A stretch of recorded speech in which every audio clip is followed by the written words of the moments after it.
क्रमांक 14 वात्मिक जातक। इससे बढ़कर बुरा कुछ नहीं। ये कथा भगवान बुद्ध ने जेतवन में तिस्सा स्थविर, जिन्हें छोटे भिक्षु तिस्सा भिक्षाटन पथिक कहा जाता था, के विषय में कही।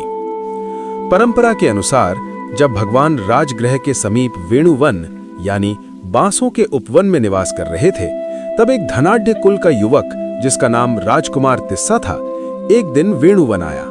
वहां उसने भगवान का धर्मोपदेश सुना और संघ में प्रवेश करने की इच्छा की, परंतु माता पिता की अनुमति न होने के कारण उसे दीक्षा नहीं मिली। तब उसने रट्ठपाल की तरह 7 दिनों तक अन्न का त्याग कर दिया।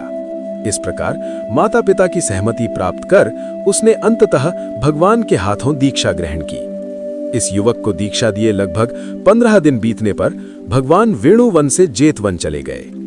वहां उस नवदीक्षित कुलपुत्र ने 13 धूतांग यानी 13 कठोर साधना व्रत धारण किए और बिना किसी ग्रह को छोड़े घर घर भिक्षा मांगते हुए अपना समय व्यतीत करने लगा। छोटे तिस्सा भिक्षाटन पथिक स्थविर के नाम से वो बौद्ध धर्म में आकाश के चंद्रमा की भांति उज्जवल और प्रकाशमान बन गया। उसी समय राजगृह में एक उत्सव की घोषणा हुई। तब तिस्सा के माता पिता ने चांदी की एक पेटी में उसके वे आभूषण रखे जिन्हें वो गृहस्थ रहते हुए पहनता था, और शोक करते हुए कहने लगे कि पिछले उत्सवों में हमारा पुत्र ये या वो आभूषण पहनकर उत्सव मनाता था। वही हमारा एकमात्र पुत्र आज श्रमंग गौतम द्वारा सावत्ती ले जाया गया है। अब वो कहाँ बैठा होगा या कहाँ खड़ा होगा। उसी समय एक दासी जो उस घर में आई हुई थी ने गृह स्वामिनी को रोते देखा और रोने का कारण पूछा। गृह स्वामिनी ने उसे सारी बात बता दी। दासी ने कहा, मालकिन, आपका पुत्र किस वस्तु का बहुत शौकीन था?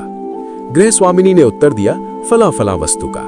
दासी बोली, यदि आप मुझे इस घर का अधिकार दे दें तो मैं आपके पुत्र को वापस ले आऊंगी।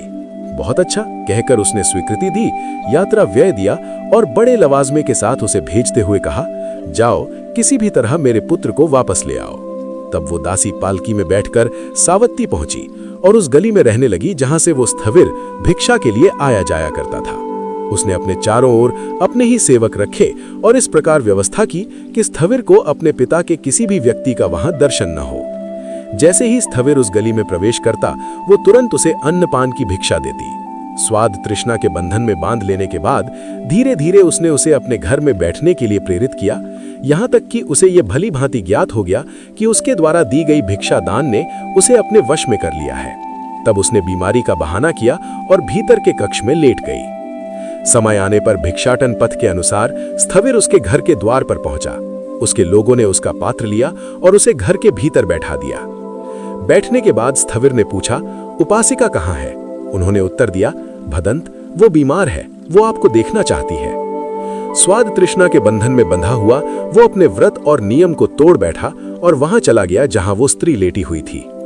तब उस स्त्री ने उसे अपने आने का कारण बताया और इस प्रकार उस पर प्रभाव डाला कि केवल स्वाद तृष्णा के बंधन में पड़े होने के कारण उसने उसे संग जीवन त्यागने पर विवश कर दिया। जब वो पूरी तरह उसके वश में आ गया, तब उसने उसे पालकी में बैठाया और बड़े दल बल के साथ पुनः राजगृह लौट आई। ये सारी घटना सर्वत्र प्रसिद्ध हो गई। धर्मसभा में बैठे हुए भिक्षु आपस में चर्चा करने लगे, आवुसो, ये सुना जा रहा है कि एक दासी ने स्वाद तृष्णा के बंधन में बांधकर छोटे तिस्सा स्थविर को, जिन्हें प्रत्यक्ष भिक्षाटन करने वाला कहा जाता था, उठा ले गई है। उसी समय भगवान सभा मंडप में प्रवेश कर अपने रत्न जड़ित आसन पर विराजमान हुए और बोले, भिक्षुओं, इस सभा में किस विषय पर चर्चा हो रही है? भिक्षुओं ने उन्हें ये घटना सुना दी। भगवान ने कहा, भिक्षुओं, ये पहली बार नहीं है कि वो स्वाद तृष्णा के बंधन में पड़कर उसके वश में हुआ हो। पूर्व काल में भी वो इसी प्रकार उसके अधिकार में पड़ चुका था। ये कहकर भगवान ने अतीत की ये कथा सुनाई। एक बार की बात है, जब ब्रह्मदत्त बनारस में राज्य कर रहा था। उसका एक माली था जिसका नाम संजय था। एक दिन राजा के उपवन में एक वात मृग यानी हवा की गति से दौड़ने वाला हिरण आ गया। संजय को देखते ही वो भाग खड़ा हुआ, पर माली ने उस डरपोक जीव को डराया नहीं और उसे जाने दिया। कई बार आने जाने के बाद वो वात मृग उपवन में निर्भय होकर घूमने लगा। माली प्रतिदिन फूल और फल एकत्र कर राजा के पास ले जाया करता था। एक दिन राजा ने उससे पूछा, मित्र माली, क्या तुमने उपवन में कोई विचित्र बात देखी है? उसने कहा, महाराज, बस इतना ही कि एक वात मृग उपवन में आने लगा है। राजा ने पूछा, क्या तुम उसे पकड़ सकते हो? माली बोला, हाँ महाराज, यदि थोड़ा सा मधु मिल जाए तो मैं उसे सीधे आपके महल में ले आऊंगा। राजा ने मधु दिलवा दिया। माली उसे लेकर उपवन गया और पहले उन स्थानों की घास पर मधु लगा दिया जहां वात मृग आया जाया करता था। फिर स्वयं छिप गया। जब वात मृग आया और मधु लगी घास चखी तो वो स्वाद तृष्णा के जाल में ऐसा फंस गया कि उपवन के सिवाय कहीं और जाना ही नहीं चाहता था। जाल सफल होते देखकर माली धीरे धीरे सामने आने लगा। पहले पहल मनुष्य को देखकर वात मृग डर कर भाग जाता था, पर धीरे धीरे उसकी आंखों का आदी हो गया और साहस पाकर माली के हाथ से घास खाने लगा।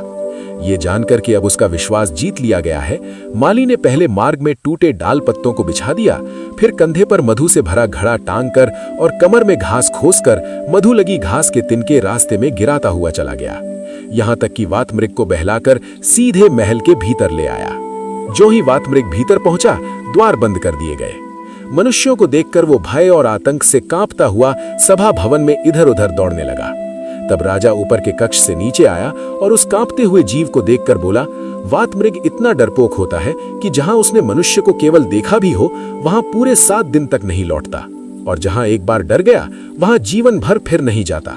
फिर भी स्वाद तृष्णा के वशीभूत होकर ये जंगली प्राणी ऐसे स्थान तक आ पहुंचा है। सचमुच मित्रों, संसार में स्वाद तृष्णा से बढ़कर नीच कुछ नहीं है।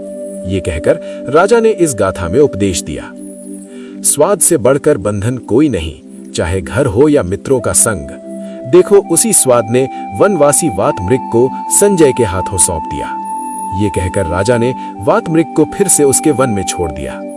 जब भगवान ने ये उपदेश समाप्त किया और ये भी दोहराया कि जैसे इस जन्म में वैसे ही पूर्व जन्म में भी वो भिक्षु उस स्त्री के वश में पड़ा था, तब उन्होंने दोनों कथाओं का संबंध बताया और जन्म की पहचान करते हुए कहा, उस समय वो दासी संजय था, प्रत्यक्ष भिक्षाटन करने वाला छोटा तिस्सा वात मृग था और मैं स्वयं बनारस का राजा था। ये कथाएं ये दिखाती हैं कि संसार के बंधन कितने सूक्ष्म और कितने प्रबल होते हैं और उनसे मुक्त होना क्यों साधना का मूल उद्देश्य है।